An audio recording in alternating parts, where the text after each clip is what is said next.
Bé, jo em vaig començar a interessar pel món del vi sense adonar-me'n. Jo vaig néixer en una casa on s'elaborava vi.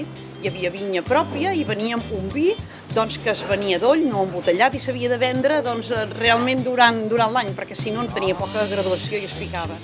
I sempre he estat, des de petita, molt a la vora del món del vi, perquè a la canalla, els dies de festa, ens permetien sucar una galeta en el vi ranci que elaboràvem a casa.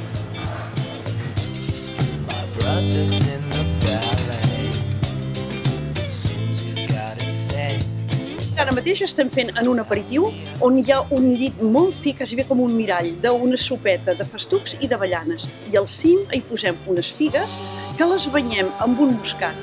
El vi moscat, esclar, si la banyéssim, recolaria i no es la munyaria al moment, però amb una gelatina vegetal ens permet fer-hi un bany i que hi faci una palleta molt fina, o sigui, queda la figa empallada, i fem el mateix amb una anguila fumada.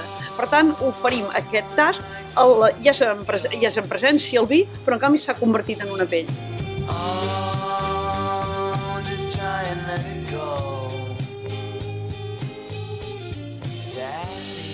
Els vins escumosos joves, els escumosos rosats, tenen la grandesa de la joventut. Són espontanis, són frescos, per tant, no amaguen res. La grandesa i l'originalitat d'un vi escumós jove i rosat és prendre'l d'aperitiu, o per rematar un àpat, fins i tot per pair-lo. Un vi escumós jo penso que és una beguda, pel meu gust, de deshora. Quan et trobes amb algú i no saps què prendre, ostres, obre una ampolla de vi escumós.